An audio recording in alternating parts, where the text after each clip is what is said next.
जसप्रीत भामरा अका जैस।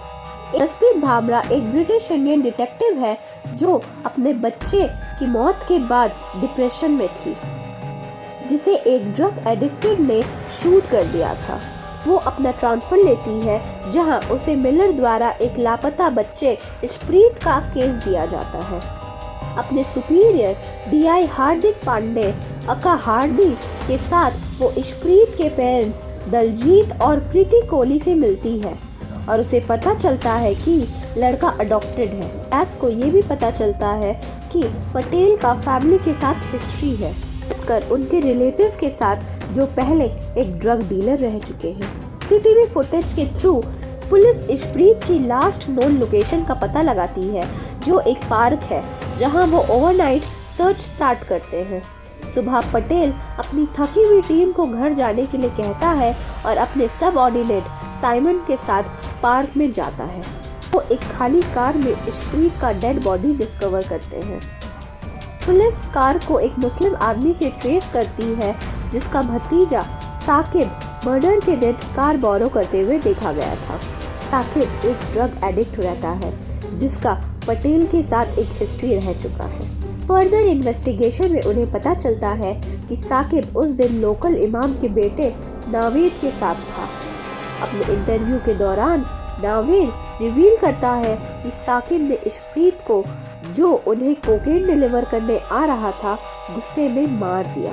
साकिब को अरेस्ट किया जाता है पर जैस कन्विंस नहीं होती है। वो पटेल और मिलर से बात करने की कोशिश करती है, पर पटेल जब उसे उसकी बच्चे की मौत का टॉन्ट देता है तो वो उसे गुस्से में पंच कर देती है। मिलर गुस्सा होकर जैस को केस से हटा देता है। जैस, जो अब एक डेस्क जॉब पर थी, स्टिल क्वाइटली मर्डर की इन्वेस्टिगेशन करती है।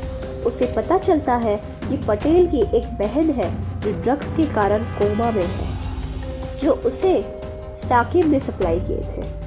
वो जेल में साकिब से मिलती है और उसे सच बताने के लिए रिक्वेस्ट करती है। साकिब जैस को सच बताता है कि उसने इशप्रीत के साथ भले ही बदतमीजी किया था पर उसे मारा नहीं था। वो ये भी कहता है कि नावेद और वो लवर्स हैं।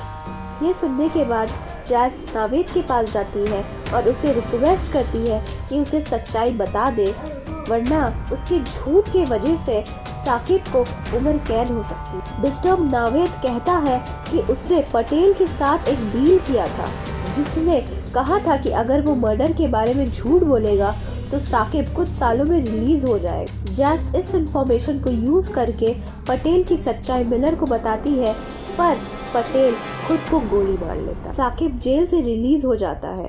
अब जैस फोकस करती है दिलजीत पर, जो उसका न्यू प्राइम सस्पेक्ट था।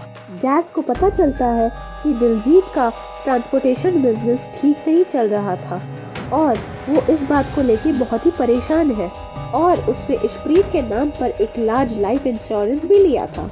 वो ये भी पता लगाते हैं कि दिलजीत का एक अफेयर चल रहा है एक औरत इंद्रानी के साथ, और दिलजीत प्रीति के लिए फिजिकली अब्यूजिव भी है।